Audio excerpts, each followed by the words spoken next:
ठीक आहे, आता काय करता. मला ते सांगतात मी 78 वर्षाचा आहे आणि मला मग लढायला का सांगतात, तर तो काही मुद्दा नाही, ते लढतील ते.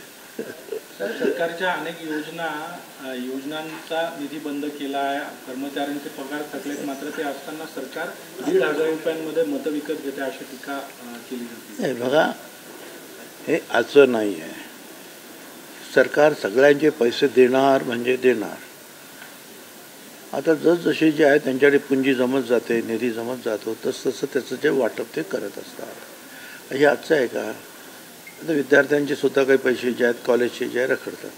आज नाही, म्हणजे आमचं जे सरकार होतं काँग्रेस राष्ट्रवादीचं त्यावेळेला सुद्धा 2-2, 3-3 वर्षाचे पैसे रखडत होते, पण ते मिळतात.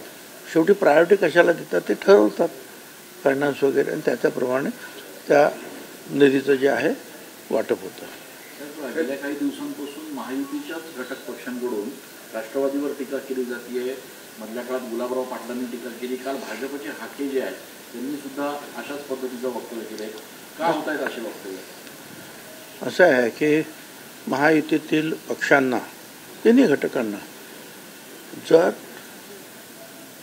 चांगलं यश मिळवायचं असेल आणि मेजॉरिटीने परत सरकार आणायचं असेल, तर मला असं वाटतं की त्यांनी एकमेकावर आपापसामध्ये कुठल्याही प्रकारचं वक्तव्य करू नये, जेणेकरून विरोधी पक्षांना खाद्य मिळेल. शेवटी आपलं आता लक्ष एकच आहे, ते म्हणजे पुन्हा एकदा जिंकून येणं आणि सरकार बनवणं. आणि मला असं वाटतं की मुख्यमंत्री एकनाथराव शिंदे, फडणवीस या सगळ्यांनी आणि अजितदादांनी सुद्धा सगळ्यांना सूचना दिलेल्या आहेत की आपण जरा व्यवस्थित ह्या घडीला जेव्हा इलेक्शनचा फिवर चढत चाललेला आहे त्यावेळेला अयोग्य अशा प्रकारचं कुठलंही वक्तव्य करू नये असं सगळ्यांना सांगितलेलं आहे.